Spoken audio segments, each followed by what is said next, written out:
Hi viewers, welcome to our channel. ప్రస్తుతం మనతో పాటు ప్రముఖ పొలిటికల్ అనలిస్ట్ కృష్ణ కుమార్ గారు ఉన్నారు. వారితో ఒకసారి మాట్లాడదాం.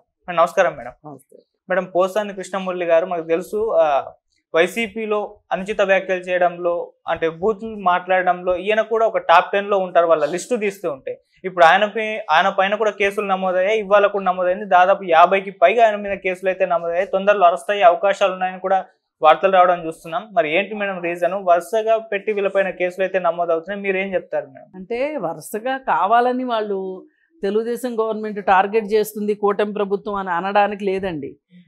గత 5 సంవత్సరాల్లోనూ అంతకుముందు 5 సంవత్సరాల్లోనూ వాళ్ళ నోటికి పని చెప్పినందుకు గాను, వాళ్ళ సోషల్ మీడియాకి పని చెప్పినందుకు గాను ఇన్ని రోజులకి వాళ్ళ పాపం పడింది అని మాట్లాడుకోవాలి మనం.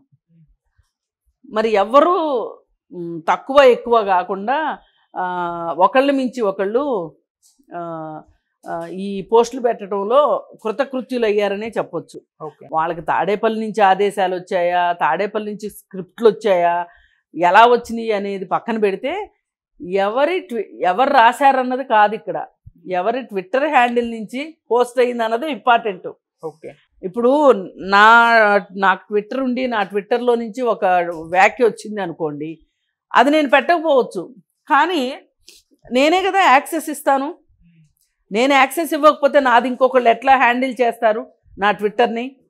కాబట్టి నాకు ఇష్టమయ్యే వేరే వాళ్ళు రాసిందో నేను రాసిందో లేదు అంటే వాళ్ళకి నా ట్విట్టర్ని అద్దెకివ్వడమో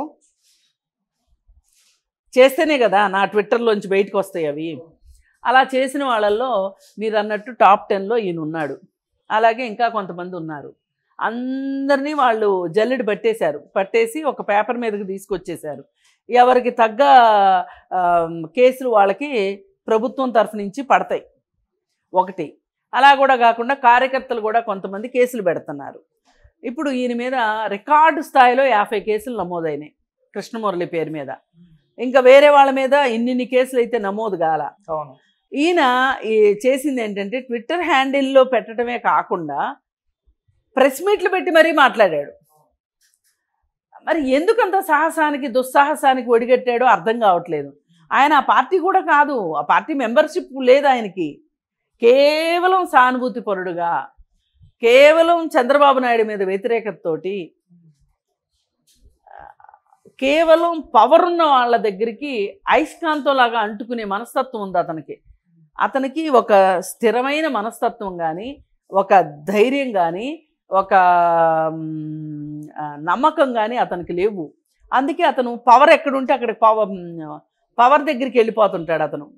ఇది శక్తిహీనులే శక్తి దగ్గరికి ఆకర్షించబడతారు. అలా చేసుకున్నాడు కృష్ణమురళి. ఇప్పుడు ఒకప్పుడు చంద్రబాబు నాయుడు గారికి ఫుల్ పేజీ అడ్వర్టైజ్మెంట్లు ఇస్తుండేవాడు. ఆయన కార్యక్రమాలు నాకు చాలా నచ్చినాయి, అబ్బో ఆ వీరుడు సూర్యుడు అంట. ఆయన దిగిపోయిన తర్వాత వైఎస్ రాజశేఖర రెడ్డి గారు చనిపోయిన తర్వాత కొన్నాళ్ళకి ఇమ్మనకుండా ఉండి మళ్ళీ ఎప్పుడైతే జగన్మోహన్ రెడ్డి వచ్చాడో జగన్మోహన్ రెడ్డికి అనుకూలంగా మాట్లాడడం, విధానాలు నచ్చి విధానపరంగా మాట్లాడడం వేరు, బూతులు తిట్టడం వేరు. కుటుంబ సభ్యులను తీసుకుని వచ్చి మరి బూతులు తిట్టడం వేరు. ఇప్పుడు పవన్ కళ్యాణ్ని తిట్టాలనుకుంటున్నాడు. పవన్ కళ్యాణ్ని తిట్టాలనుకున్నప్పుడు పవన్ కళ్యాణ్ని ఎందుకు తిట్టాలనుకుంటున్నారు వైసీపీ వాళ్ళు? ఇతను తెలుగుదేశం వాళ్ళతో చేరితే వాళ్ళిద్దరూ కలిసి పోటీ చేస్తే మనం ఓడిపోతామనే భయంలో పవన్ కళ్యాణ్ని తిడుతున్నారు. ఈయనకు కూడా అదే చెప్పారు, నువ్వు పవన్ కళ్యాణ్ని తిట్టాలి. టాస్క్ ఇచ్చేశారు బిగ్ బాస్లో ఇచ్చినట్టు. ఆ టాస్క్ ప్రకారం పవన్ కళ్యాణ్ని తిట్టేశాడు. అసలు ఎలాంటి మాటలు! ఒక మనిషి ఇంకొక మనిషిని, వాళ్ళకి అధికారం ఉందా లేదా అనేది వేరే విషయం, వాళ్ళొక మనిషి అని గుర్తుపెట్టుకోవాలి. ఇప్పుడు సీఎం అయినంత మాత్రాన కొమ్ములే ఉండవు. నన్ను అడిగితే ఎమ్మెల్యే అయినంత మాత్రాన ఏం కొమ్ములు అయితే ఉండవు. కానీ నువ్వు సీఎంను కాబట్టి తిట్టకూడదు, మామూలు మనిషిని తిట్టొచ్చు అని ఎక్కడా లేదు. మామూలు మనిషిని తిట్టాను కాబట్టి సీఎం స్థాయి మనిషిని తిడతాను అని ఎక్కడా లేదు. నువ్వు ఎవరినైనా నువ్వు విధానపరంగా మాట్లాడు, విమర్శించు, కానీ ద్వేషించకు. నన్ను ఏమైనా అనే హక్కు నీకు వాక్ స్వాతంత్ర్యం ఉంది, కాదనట్లేదు. జవహర్లాల్ నెహ్రూ చెప్పారు ఈ మాట, నీకు వాక్ స్వాతంత్ర్యం ఉంది. నీ వాక్ స్వాతంత్ర్యం నా స్వేచ్ఛని హరించనంత వరకు నేను ఒప్పుకుంటాను దాన్ని. కానీ నా స్వేచ్ఛనే హరించేటట్లయితే నేను ఒప్పుకోను. అవును. ఇది చట్టం. ఓకే.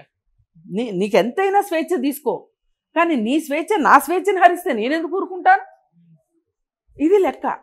స్వేచ్ఛకి నిజమైన అర్థం ఇది, వాక్ స్వాతంత్రానికి నిజమైన అర్థం ఇది. మరి ఎక్కడైనా ఇప్పుడు ఈ గ్యాంగ్ ఎవరైతే ఉన్నారో, ఈ ముసాఫిర్ గ్యాంగు, ఈ గ్యాంగ్ ఎవరైనా సరే దీన్ని పాటించారా? మీకు పోస్ట్ పెట్టే స్వేచ్ఛ ఉంది కాదనట్లా, కానీ అది ఎటువంటి పోస్టు అనేది ఇంపార్టెంట్. అక్కడనే ఇప్పుడు ఆ వర్రా రవీందర్ రెడ్డి ఆ రిమాండ్ రిపోర్ట్ చూస్తే దాంట్లో ఒక లిస్ట్ ఇచ్చారు. ఎవరెవరు ఏ ఛానల్స్, వ్యక్తులుగా కావచ్చు, ఛానల్స్గా కావచ్చు, ఒక 20-22 మంది పేర్లు ఉన్నాయి. వాళ్ళందరికీ వస్తాయి నోటీసులు, వాళ్ళందరి మీద కేసులు నమోదవుతాయి. వాళ్ళల్లో బాధాకరం ఒక జర్నలిస్ట్ కూడా ఉన్నాడు, ఛానల్సే కాకుండా. శ్రీరెడ్డి ఎలాగ ఉంటుంది అనుకోండి, ఇంకా ఉన్నారు అట్లా ఐ డ్రీమ్స్. వీళ్ళు పనిగట్టుకుని జగన్మోహన్ రెడ్డిని భుజాన వేసుకొని చంద్రబాబు నాయుడిని, వాళ్ళ భార్యని, వాళ్ళ అబ్బాయిని, పవన్ కళ్యాణ్ని, వీళ్ళందరినీ మాట్లాడడం. అసలు ఒక వాళ్ళు ఒక ఏమనాలి, మాటలు దొరకట్లేదు నాకు. ఎంతటి నీచమైన చర్యకు పాల్పడ్డారంటే, మాధవరెడ్డి ఫ్యామిలీ అని చెప్పి వేసి, ఆ మాధవరెడ్డి ఫ్యామిలీలో లోకేష్ని, భువనేశ్వర్ గారిని వేశారండి, మార్ఫింగ్ చేసి ఫోటో. అసలు ఏమన్నా, అసలు ఒక కుసంస్కారానికి కూడా ఒక హద్దు ఉంటుంది.